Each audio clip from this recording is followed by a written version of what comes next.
नमस्कार मैत्रिणींनो, मराठी टिप्स या यूट्यूब चॅनलमध्ये सर्व मैत्रिणींचं स्वागत. मैत्रिणींनो, आज मी तुम्हाला लक्ष्मी प्राप्तीचे तोडगे किंवा लक्ष्मी स्थिर राहण्यासाठी आपण आपल्या घरी काय काय करू शकतो, हे सर्व उपाय सांगणार आहे. मैत्रिणींनो, प्रत्येकाला वाटतं की आपल्याकडे पैसा असावा, घरामध्ये सुख शांती असावी.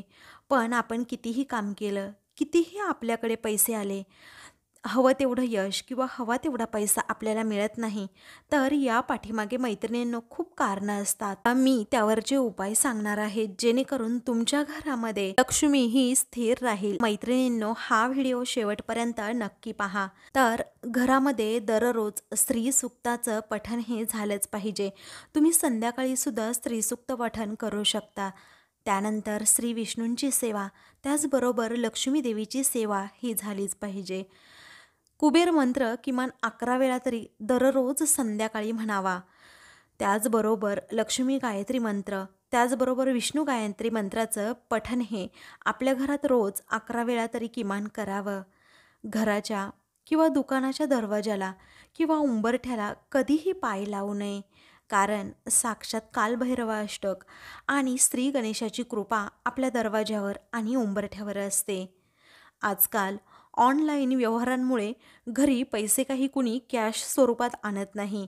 तर मैत्रिणींनो, एक गोष्ट लक्षात ठेवायची आहे, महिन्यातून एकदा जेव्हा आपला पगार होईल, आपल्या मिस्टरांचा पगार होईल, तेव्हा कॅश स्वरूपात तो पगार एक रात्रभर पूर्ण घरातच ठेवायचा आहे, आपल्या देवघरात ठेवायचा आहे. बरोबर त्याची व्यवस्थित पूजा करायची आहे. म्हणजे रात्रभर घरामध्ये आपल्या कॅश स्वरूपात पैसा राहिल्यामुळे लक्ष्मी देवी नक्कीच प्रसन्न होईल. आपल्या घरात येणारी लक्ष्मीसुद्धा स्थिर राहील, कारण लक्ष्मी खूप चंचल असते. त्यानंतर रोज रात्री तुपाचा दिवा श्री लक्ष्मी देवीच्या फोटोसमोर लावायचा आहे. आपल्या घरात ज्या पैशांसंबंधी अडचणी येत असतील, तर कुलदेवीची सेवा नक्कीच करावी.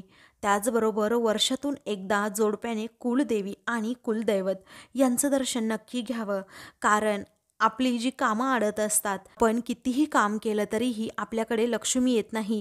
त्याचं मेन कारण हेच असतं मैत्रिणींनो, की आपण कुलदेवीचं दर्शन वर्षातून एकदा तरी घेतलं नाही, तर देवीची कृपा आपल्या घरावर राहत नाही.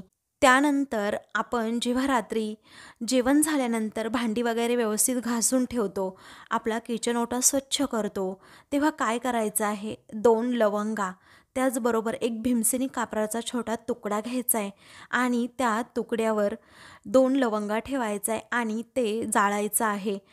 ते किचनवर जाळल्यामुळे काय होतं, तर अन्नपूर्णासुद्धा आपल्यावर प्रसन्न राहते आणि लक्ष्मी देवीची कृपा आपल्यावर राहते, कारण लक्ष्मीला लवंगा ह्या खूप प्रिय आहेत. त्यानंतर सायंकाळी झाडू, मीठ किंवा पैसे कुणालाही द्यायचं नाही आहे. पण झाडू म्हणजे आपली लक्ष्मी असते, त्याचबरोबर मीठ हे समुद्रातून येतं. त्यामुळे या तिन्ही गोष्टी मैत्रिणींनो सायंकाळी कुणालाच द्यायच्या नाहीत. मैत्रिणींनो, आज मी तुम्हाला लक्ष्मी प्राप्तीचे तोडगे, त्याचबरोबर आपल्या घरात लक्ष्मीचं वास्तव्य कायम राहावं, त्याचबरोबर लक्ष्मी स्थिर राहावी, यासाठी काही तोडगे सांगितले आहेत. नक्कीच तुम्ही करून पहा, तुम्हाला नक्की फरक जाणवेल. मैत्रिणींनो, हा व्हिडिओ पाहिल्याबद्दल धन्यवाद.